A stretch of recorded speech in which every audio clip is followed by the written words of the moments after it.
So I'm delighted to be talking to Jon Mills, who's an author, collector, and military historian.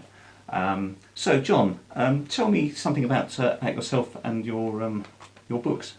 How long have you got? Um, I've always been interested in collecting. I started off with stamps, postcards, matchbox labels, all sorts of things like that. And about the age of 11, I got interested in military badges. I started to collect them, and then I discovered that I needed to know more about them. I've always been a bit interested in digging further, and I thought I'd not start to read books. And then I got to the stage in my late 20s when I thought, the trouble is, the books I want to read haven't been written yet. So I started to do research at places like the National Archives in Kew, and based on what I found there, I started to put together some books. The first of which was my book about the civil defence insignia, which is a topic that's quite popular with home front historians, but has never been properly covered in a book. Right. So that was the first one, which I published myself, and then I started to produce other ones, and then I met Ian, and he's produced a couple of my books for me. So it was the collecting came first. The collecting came first, absolutely, yes. But as I said, I wanted to know more and more about the things I've got. I'm not one of these people who's just a tick list collector. Right. I like to know what I'm looking at. And as I collected more and more, it became more and more interesting to discover what was behind these things, rather than just being emblems. They represented, in the case of things like home front badges, a lot of service by organisations that in many cases didn't exist before the Second World War, so had to be formed specifically for the Second World War.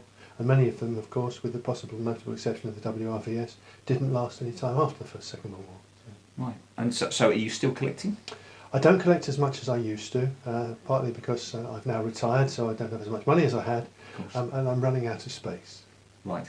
And of course, it's I guess collecting's over the years must have got a lot more expensive. It has indeed. When I was buying home front Second World War bits in the early 70s, they were literally in junk shops. Right. Nowadays they are much sought after, there are many more collectors. In the case of home front lapel badges, of course, there are many more collectors because some idiot wrote a book about them, which people use as a collector's guide. Right. We'll come on to your books in a little bit. How many books have you written? Do you know? About 12. 12. Yes. Okay. And the civil defence was your first one. Civil defence was my first one. I then did one on the Home Guard, which people would like to get hold of, but is now sadly out of print. I must discuss it with my publisher and see if he's interested in doing a reprint. Then I started a series called Within the Island Fortress, which was aiming to look at all the civil defence organisations or home front organisations in detail. I produced 4 of those, but I discovered that they weren't selling. And I then came up with another project, which if I want me to bore you, I will tell you all about later. But I've also done a couple. When I worked originally as a librarian in Wandsworth, and just before the 50th anniversary of the outbreak of the Second World War, they asked me to write a book, which I co-authored with the local history librarian. And I subsequently also wrote another book with a chap called Pat Luby, which was a photographic guide to Wandsworth at war. So that's 2 books on Wandsworth, which was where I was born and brought up and went to school. Do you have a favourite book? I have to say, and this is no reflection of the fact it's just you sitting in front of me, but Doing Their Bit is my favourite book. Oh, excellent. Because nice. It's an area that isn't covered by anybody else, and is a fascinating area. I'm just fascinated with the idea that in a period when everybody was trying to save materials, somebody came up with the idea of issuing metal badges to all the people who were doing wartime service.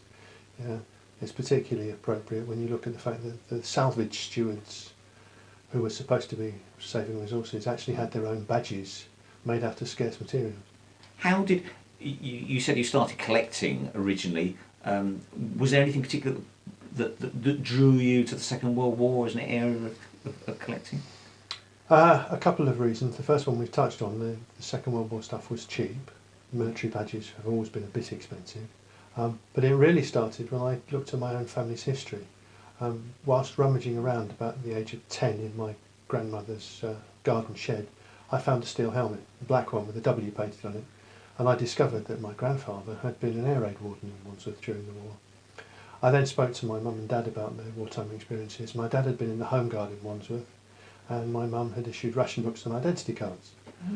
But what fascinated more was that whereas people nowadays go to the battlefields of France, I was aware from looking at the things I was looking at that the evidence of the Second World War was all around me in the streets of London.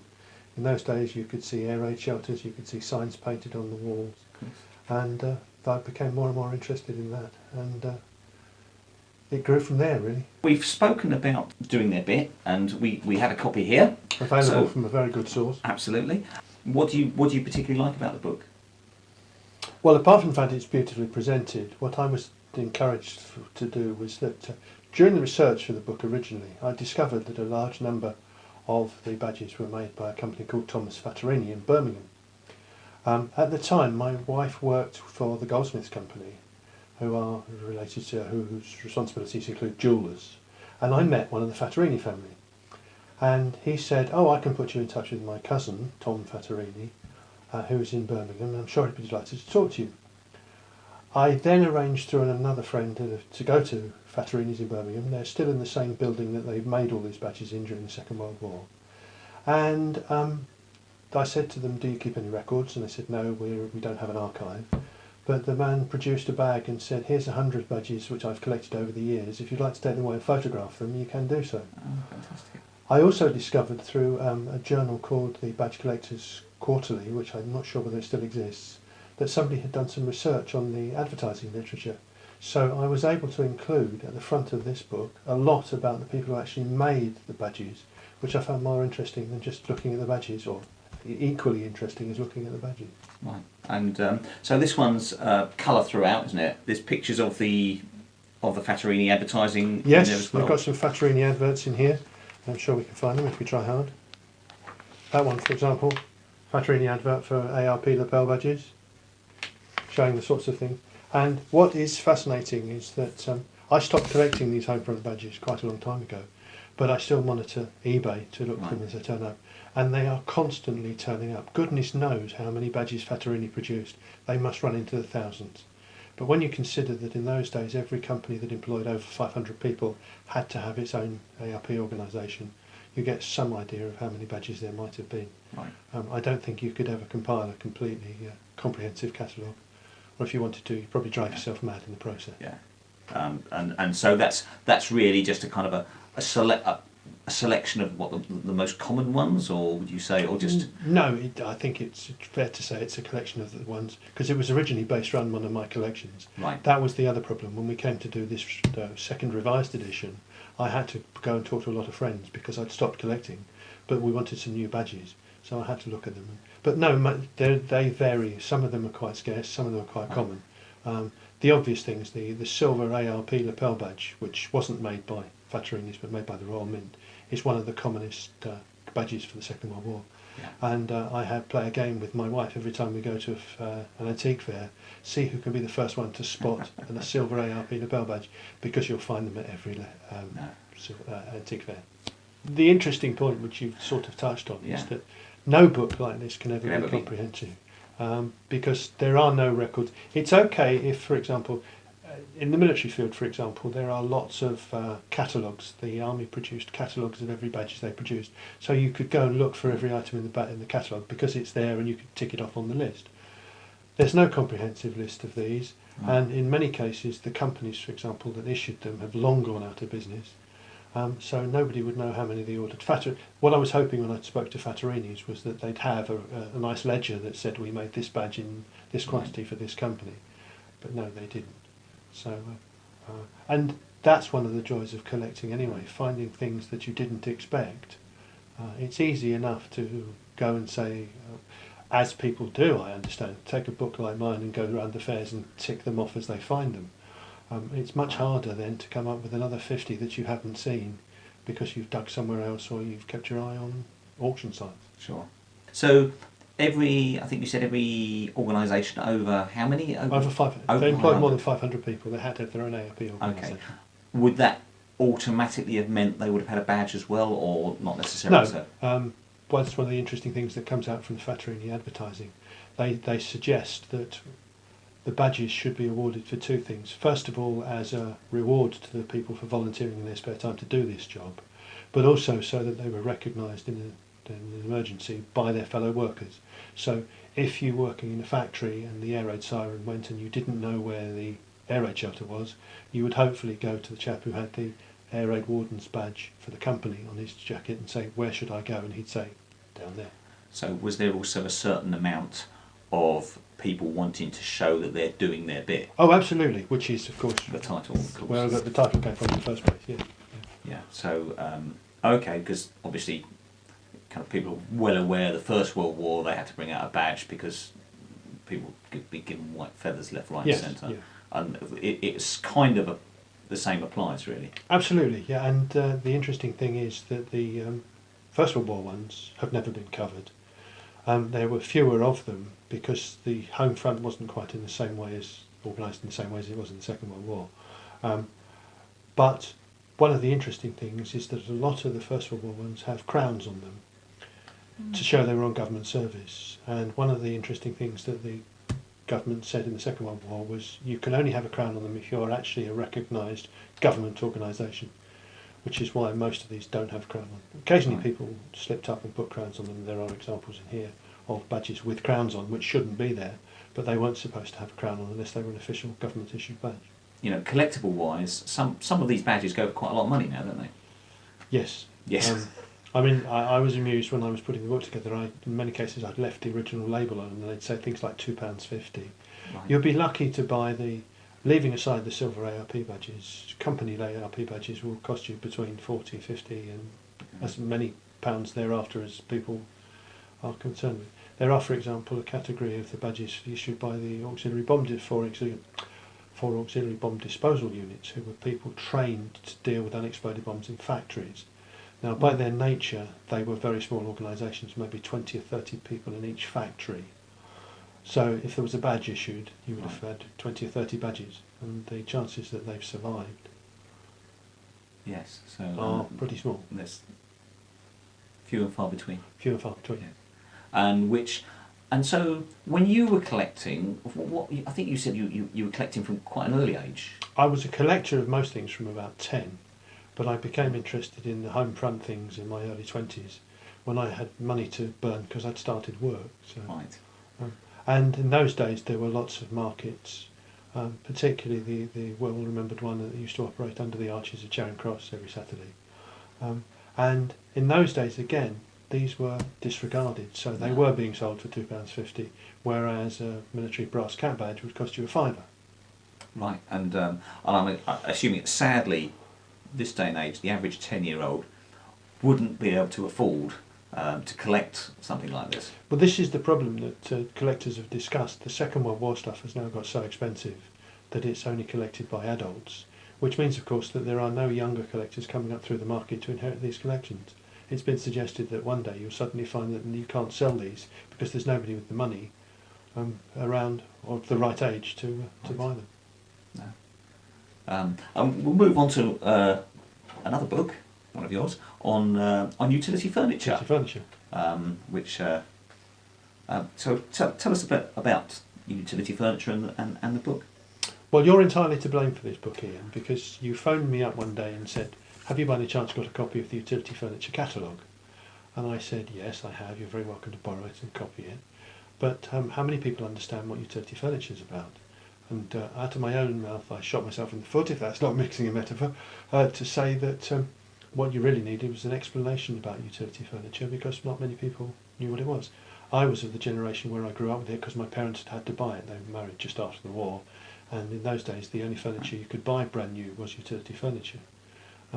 And lots of people of my age and a few years younger have grown up with this stuff without possibly realising how interesting it is, because lots of people seem to have the impression that utility furniture is rubbish. It was made with poor materials. Quite the reverse. It was deliberately made with good materials, proper fixings, and well designed by acknowledged furniture designers, because it was felt that if the only furniture you could buy was government issued furniture, which is effectively what it is, then it should be good furniture. It wasn't going to put its name to rubbish furniture. Right. And this actually has, you've got, I think you've got the first,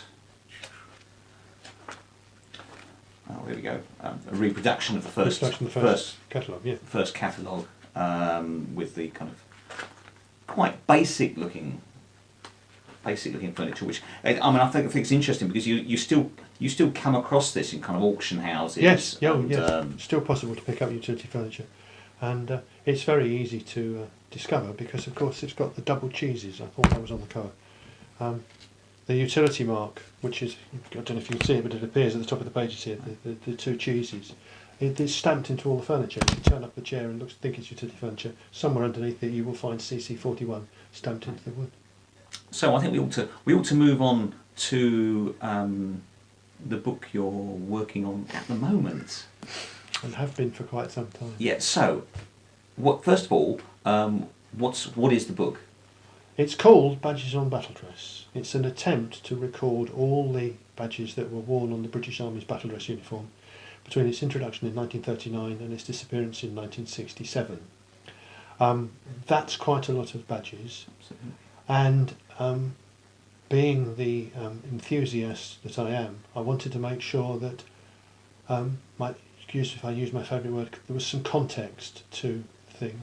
So, although it covers 39 to 67, it notes in the first couple of chapters the fact that these badges actually originated in 1902, and there is a trail from 1902 through the First World War, a lot less in the 1930s, but they survived in some form between 1902 and 1939 when they started to be enormously used on British Army uniforms. Right. And where did the 1967 date come from? Was that just at random, or? No, what happened in 1967, they started in the early 60s to make sure that they, having got rid of national service in 1962, they created a more professional army of volunteers, and it was felt that the battle dress uniform wasn't smart enough for that new volunteer army and wasn't terribly practical. Right. So it disappeared in 1967 when they replaced it with what the suit they now wear called number 2 dress, which is a collar and tie and like a civilian jacket.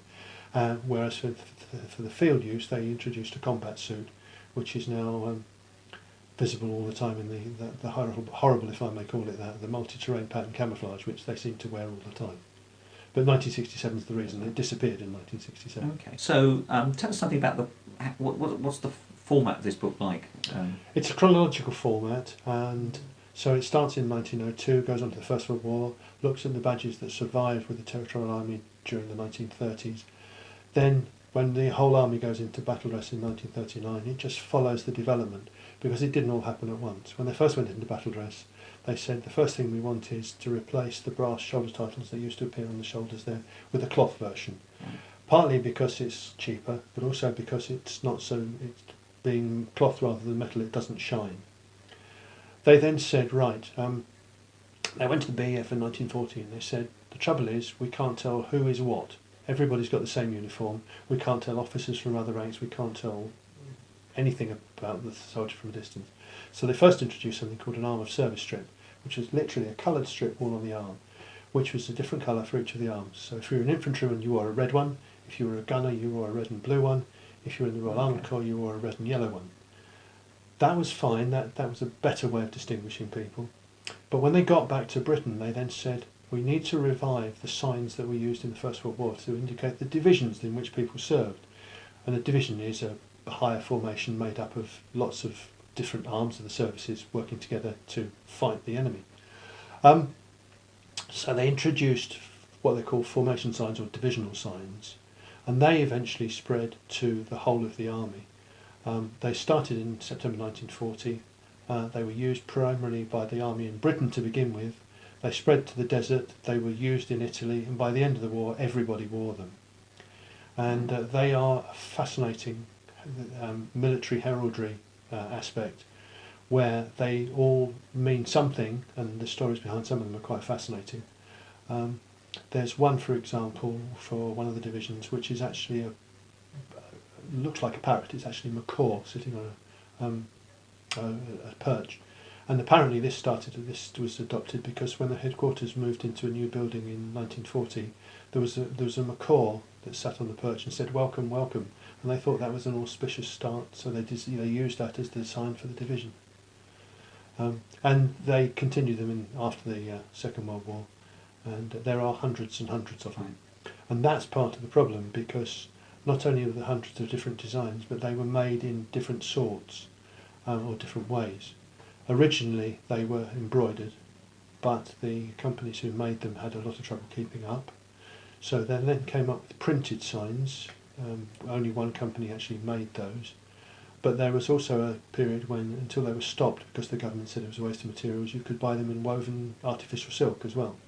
So you can have the same badge, for example, in embroidered, silk woven and printed. And then when you get to the formations that served in the Far East, you get them made in gold wire, all sorts of very expensive and ornate. Do you try and show some different examples? I'm trying to show as many, yes. It's bad enough trying to show just the individual badges, but where they do exist. And what's been nice is I've been helped enormously by fellow collectors who have allowed me to go and visit them with my scanner, my portable scanner, and rummage through their collections and scan their badges. So where I haven't got the badges, because I stopped collecting those about 20 years ago, but I haven't got the badges they have. So I can say, here's the badge, here are 4 different examples, it's the same badge, but they're all made in different ways. And that will then create another tick list for people to go around the fairs and go, got that, got that. Well, that will be a heavy tick list because it's going to be 2 volumes, probably about 1,200 pages. Wow, and is that sort of so text with photographs in between, yes. so showing the badges? Yeah. With other, is it just the badges or no? What I've tried to do, and it's quite hard, is supplement it with photographs of the badges being worn. So I'm a regular on eBay looking for photographs of badges being worn, which are in some cases quite hard to find. For example, if you wanted an anti-aircraft command sign, which is one of the biggest commands at home, Manning as its name implies, the anti-aircraft guns, lots of photographs of those being worn. If you want to see an obscure brigade that existed for 2 years at home in 1940, the chances of you finding photographs of them are not very good. But it takes them out of the realm of a small object and showing you, my favourite word again, the context in which they were worn. So you said it's taken you a while to write this. How long have you been writing it for? 11 years next April. I'm mad. Yeah. But then you probably know. And we're nearly there. Yes. Yes, I'm not sticking my neck out at this stage too far to say it will be available, but it should be available next year, 2018, sometime. And it's a 2-volume book, and where will people be able to buy it? Primarily from me, it will be listed on eBay, and I'm looking at taking adverts in the various publications. There's a very good French language publication where they do a lot of work on the British and Allied forces because, of course, they were the liberators of Europe, and there's a good readership to that. So I'm hoping to sell some to France and Belgium and Holland. And the Americans collect British badges as well. So, and I'm also connected with something called the Military Heraldry Society, which has members all over the world. So there will be a flyer in an issue of their journal at some point as well. So it's really kind of an essential Bible for anyone that collects. Yes, I would say that. Yes. But I have to admit, I've already, according to at least one website, I've already written 1 Bible. So I'm going to be doing better than certain powers in Faffa, and I've actually written 2 Bibles. Are you going to be resting after this book comes out, or have you got another project in mind? I've got several other projects in mind, but the first one of which is a 3rd volume of the book that I'm about to publish, showing the badges actually worn. The first 2 volumes coming out next year show the badges as badges with photographs of them being worn. But the 3rd volume will show actual examples of the uniforms on which they're worn, so you can see the whole sleeves of the badges and how they were worn. And I've started to photograph that already. And that's being published by Walden's Publications? Walden's Publishing, which is me, yes. You've done a number of books that are now very sadly out of print. Is there any plans to republish any of those? Yes, time permitting. I've already been approached by a friend who wants to update the Home Guard book, but you and I have spoken about the possibility of updating the Civil Defence book, which I'd like to do. It's now 24 years old, so it's not easy to find. And of course, I've learned a lot in the last 24 years, and production methods have changed, so it's much easier to do things. For example, a lot of the badges, which I've now found, can be scanned, whereas in the original ones I had to photograph them, cut out the photographs, stick them on a piece of paper and scan them on a colour copier. So I look forward to talking to you about republishing it in a couple of years' time, hopefully. Fantastic. Well, thank you very much for taking the time to talk to us. My pleasure, Ian. Thank you.